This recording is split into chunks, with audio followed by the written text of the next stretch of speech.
So yes guys, bless up, big up yourself. Welcome back to another video from Small Axe Music Production. So as you guys know, did a video recently and some people got quite testy on that video, um, spiraling the negativity because of my views, and I'm not forcing anybody to use Studio One. Pro Tools are not to use Studio One. YouTube is a platform where people voice their opinions and share stuff, and the viewers choose what you want to accept, and so on. So when I make my videos, it's strictly my opinion, my views, all right, my workflow, and whatever. What if my workflow and your workflow is similar, and we have similarities, then it might interest you, whatever. What if not? um Feel free to scroll and to skip and move on. All right, so yeah, anyway, so I'm working with the 32 channel mixer here at this venue. All right, somebody came in and mistakenly link my kick. As you can see, this is my kick, my snare, my hi-hat, my tom, whatever. And they link it. So the way you link it is you just select it and it will automatically link it to the next channel beside it. So if watch when I hit this button, this is gonna lit up. All right, so that's it. And as you can see now, one is pan hard left and the other is hard right. All right, so they were recording in capture as a stereo track. All right, and that's where I had my issue the last time when I put out that video. All right, so let me just go on and unlink this. All right, so we don't have any problem when we're recording again. All right, so now over to Studio One. All right, so with Studio One, as you can see the track at the very top there, it's in stereo mode. And this is another thing that I like with Pro Tools. No matter how small the track is, the size of the track is, right? See, you can, minimize that. No matter how small it is, you're always gonna see the snare track. All right, you're always gonna see the snare track or the left and right wave file on the track. This is something that I'm having problem in. I hate the look of it. I hate the look of it. It's not representing the audio very well, and I can see that loud and clear, whether folks want to get upset or like it or not. And that's a fact, because the last thing that time they did, when they released version 5, they were doing the wave file like Pro Tools. All right, in Pro Tools it's very clean, very transparent. All right, and not see this stereo track over here, it's showing fear, and but it's just not good even when you zoom in and out. No matter how, it's just the waveform is just not clean and have that look as in Pro Tools and Cubase. I rate Cubase for this. All right, so now let's go back to the subject. So I need to, this is stereo track here, I need to separate the files. A lot of people saying go hard right, go hard left, and export. I don't like that that way of doing it, and it takes a long time because this session is very long. If we go down here and change this, you can see how long the session, maybe over 2 hours and so on. All right, if you can look at it and see it's like 2 hours and 46 minutes. All right, almost 3 hours. All right, so the way how you go ahead and change this thing, you have to go up here, go into files, and find that session. All right, you have to find that session. So the session is in this drive here. See how time consuming it is, and I think this one here, you have to go in the audio files, and then you have to go and find that track to separate it. Um, so it's the kick. It's the kick. So you will go here and click split into mono, which I think I already did here. Okay, right here it is. Split to mono file. So I click it, and this is what happening. I believe I already click it. It's 15. It took 15 minutes. I believe it's because it's already rendered, because I already do this process. But it took 15 minutes, 14 minutes and some seconds to render. Even so, this is very long. I should be mixing or editing right now. In Pro Tools, all I have to do is come over here and right click on the track, and you see split in mono, and you split it into mono, and that's where it's just less than 3 seconds. It's split into mono, no matter how long the session is. I used to take the sessions home and mix them, you know, home, and I used to just dump these files into Pro Tools, you know, and mix. But I use Studio One every week to do my stuff, you know, and so it's not a matter of I can't use Studio One. Some things I never do that in Studio One before, and some things not all of us know everything in Studio One. All right. So for the guys who come on here and talking about learn to use Studio One and whatever, that's not the case. It's the time. No one, I'm not going to sit down here and wait 15 minutes, 40 minutes for something as simple as this. And another issue I have with this one particular thing is you have to go in the back end to do such thing. You're working with the tracks and the files inside your interface here. Why do I have to go on the back end to do something like that?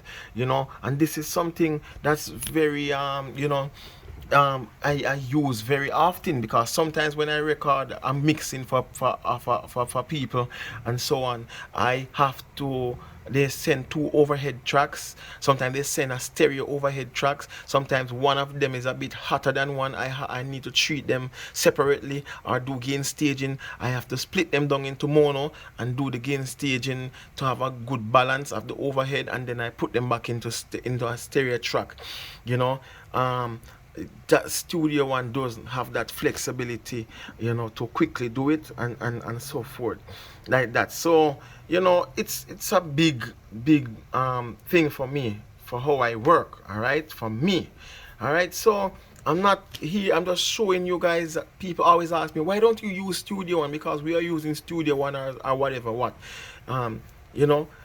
I don't use Studio One because of, you know, reasons like these, you know, and other. I did videos showing you guys other stuff as well, you know, a lot of things with Studio One. I like some things about Studio One, and I always encourage people to get Studio One.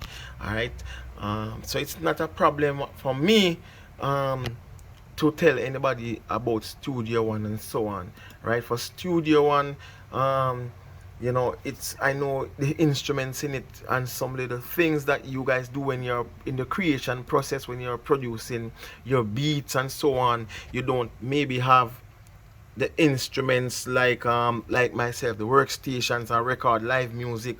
So Studio One would be good for you, because you don't have to be editing live tracks and drum stems and all of that, where it's very time consuming.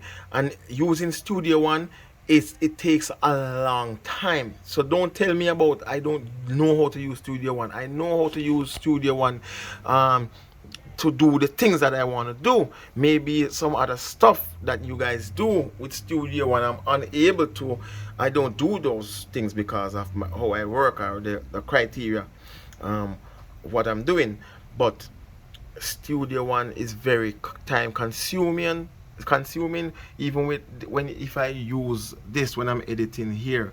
All right, the multi-tool here in the Pro Tools, the multi-tool in Pro Tools it's I mean, no other DAW out there can compare with that multi-tool, the way how you use it. And when you learn to use your keyboard with your shortcuts, you don't have a problem with it. So this drag and drop and stuff that you have in Studio One. It's for some basic things, nothing really technical. The thumbnails for the effects and so on over here take up a lot of CPU power, and when you have a lot of thumbnail here down here, it's harder to find your plugins and so on there than in Avid, where you have that list. You just select it one time, bam, and you're gone, you know. So you know, a lot of things in Studio One that you will live a million years and not use, and some things in music are very mandatory, where you have to do it a certain way, or use it when you're mixing, or edit, or whatever, what, you know. So those things you're definitely gonna have to use, and there's no way around it. Pro Tools make those things available right there in the interface and so forth, and your shortcuts. So a lot of you guys are here complaining about some stuff, but you don't know how to use the shortcuts and so forth in Pro Tools. And what I like about Pro Tools, they have dialog box coming up that do multiple things. So once you have that box up there, you can do a lot of things. So it's for me, it's always Pro Tools. I hate Avid. Many of you might know, my longtime followers might know that I hate Avid very much. I have hardware sitting in my studio now from Avid, because they took over from DigiDesign, and they wouldn't update their interfaces and so on. All right, and they are very, very greedy company. They always having their hands in our pockets, and I hate that about them. And I'm still on version 11, by the way, and it's, to me, it is still better than Studio and the latest version and so on. All right, so if you don't have your hardware instruments and so on, and you're doing stuff in the box and all of that, you can use Studio One. It's a very good DAW, but not for me and my workflow. All right, and I love their hardware. I recommend their hardware for different venues that I go and set them up and so on.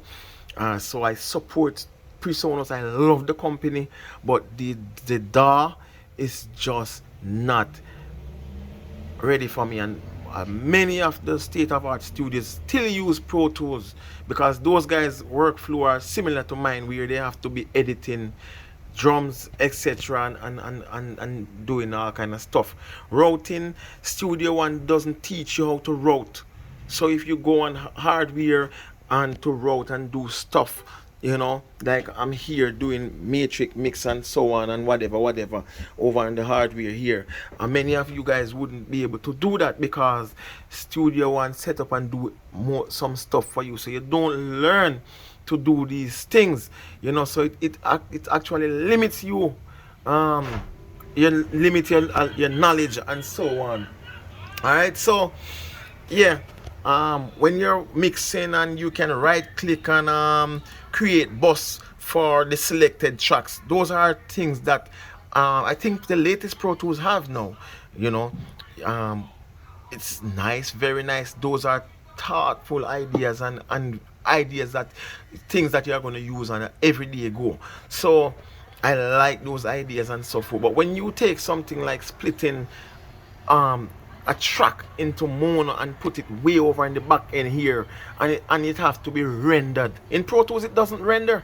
You just click it and it's separate. Those are things that I'm puzzled.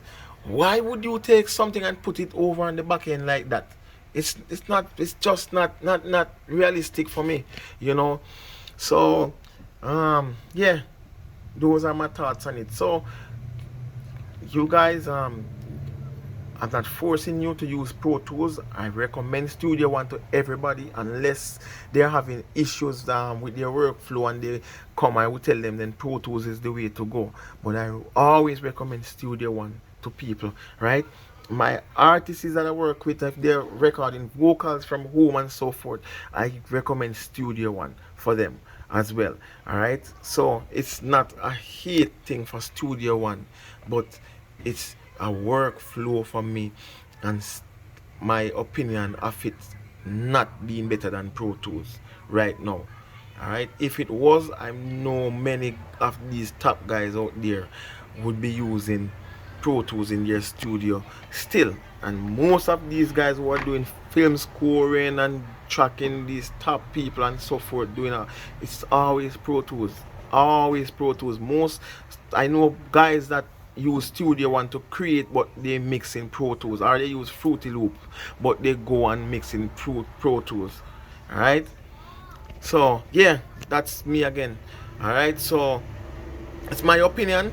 Share your views respectfully. I can really appreciate that. Don't make it be a personal thing. Alright. I don't like that. Alright, so bless up a Small Axe Music. We are here to learn together. Alright, so don't come with the negativity and don't throw your tools positive sense to it and telling me I don't know how to use Studio One if I ask a question and so on. Nobody is gonna know everything about Studio One. Even the guys that put Studio One together, they are gonna forget that some stuff are in there, and have to go back in the back of their mind and so forth. So don't come with the arrogance and all of that. Alright, people, so keep it real. Enough love, enough respect. I'm out of here again. Bless up.